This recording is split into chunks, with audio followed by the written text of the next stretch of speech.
It's 2018, whole new year. Lots of things happened right at the end of 2017, so let's catch you up. This is Healthcare Triage News.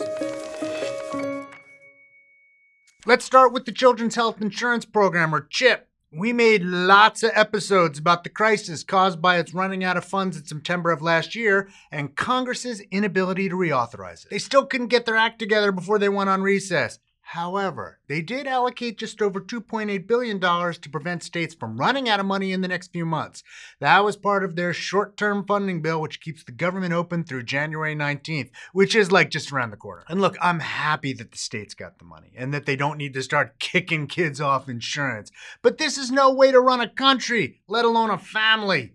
Insurance is supposed to provide peace of mind and security. Knowing you have it for like 2 more months or like weeks isn't the point. States can't keep wondering if they're going to be able to provide millions of kids with health insurance and care. This is somewhat ridiculous. And unfortunately, this story is far from over. On to the individual mandate. The tax bill, passed into law late last year, officially repeals the individual mandate, but in 2019. So any of you celebrating by not buying insurance for 2018 could be in a bit of a pickle.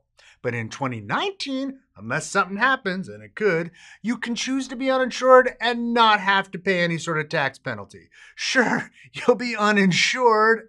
I just don't get it. Maybe it's because I have a family and kids and a chronic illness, but I don't get it. And lots of you apparently agree with me, because despite the many ways it appeared that the Trump administration might be interfering with enrollment in the federal ACA exchanges, including shortening the open enrollment period, slashing the advertising budget, curtailing the navigators, and shutting down the site for maintenance like every Sunday, lots of you signed up for insurance. The final tally was about 8.7 million people, which is about 95% of the previous year's signups. Sure, we'd like it to be even higher, but given the efforts that seemed at times like sabotage, I'm frankly amazed the numbers got as high as they did. We won't have the final numbers for a few months because lots of states, like California and New Jersey, run their own exchanges and have open enrollment through this whole month as well.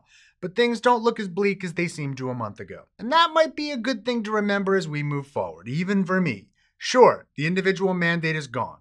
And I've discussed why that could potentially lead to adverse selection, as healthy people preferentially drop out of the market, leaving more sick people, which raises the price of insurance, which leads to more healthy people preferentially dropping out of the market, leaving more sick people, which raises the price, and that whole death spiral thing. But it's possible that people don't pay attention to this stuff as much as I fear they do.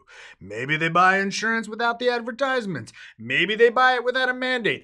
I don't know. We're gonna see. It's a whole new year, and we're still making shows about content that sometimes YouTube doesn't like to sell to advertisers. And that's okay, because the content matters more than money. That said, anything we can do to support the show helps, and a good way for you to do that is through a subscription service called patreon.com, which allows you, the viewer, to support the show any way you like, even with a monthly donation of as little as $1 a month. And if you don't, we're still going to make the show, but anything you can do helps. We'd especially like to thank our Surgeon Admiral Sam and our research associates Joe Sevitz and Carlos Hiergos. And while we're talking about helping to support the show, you can still buy great Healthcare Triage merch at hctmerch.com, which is really DFTBA, but it can get you there faster. And of course, my new book is still out, The Bad Food Bible. I'd really appreciate it if you picked up a copy.